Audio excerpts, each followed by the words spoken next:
পানিহাটি প্রাক্তন বিধায়ক নির্মল ঘোষ অ্যারেস্ট প্রসঙ্গে মন্ত্রী অর্জুন সিং জানান, নির্মল ঘোষকে জুতার মালা কাদা ছোড়া কম হয়েছে, নির্মল ঘোষকে জুতোর মালা পরিয়ে রাস্তায় ঘোরানো উচিত ছিল। ওই 2 সেকেন্ডের জন্য জুতার মালা পরিয়ে লাভ নেই।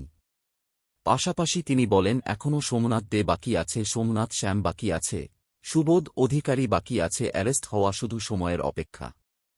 মানুষ ক্ষোভে খুঁজছে। পানিহাটির প্রাক্তন বিধায়ক পালিয়েছিল, অপরাধ করেছে বলেই পালিয়েছিল বললেন মন্ত্রী।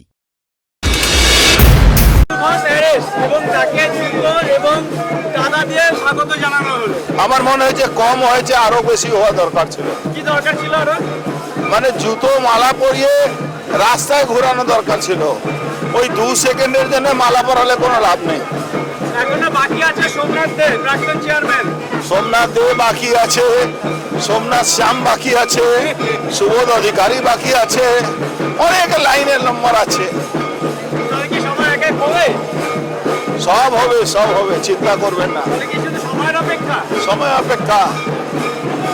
মানুষ কবে বুঝছে, যার বাড়িতে বাড়ি ভাঙচুর হয়েছে, বাড়ি লোক খুন হয়েছে, মা বোন বলাৎকার হয়েছে, এমনি ছেড়ে দেবে? পালিয়েছিলেন পানিহাটির প্রাক্তন বিধায়ক, পালিয়েছিলেন এতদিন।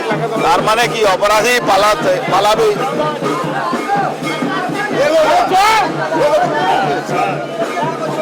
অপরাধ করেছিল বলেই পালিয়েছিলেন। অপরাধ করেছিল তাই পালিয়েছিল, নালে আইনের কাছে যাবে না কেন?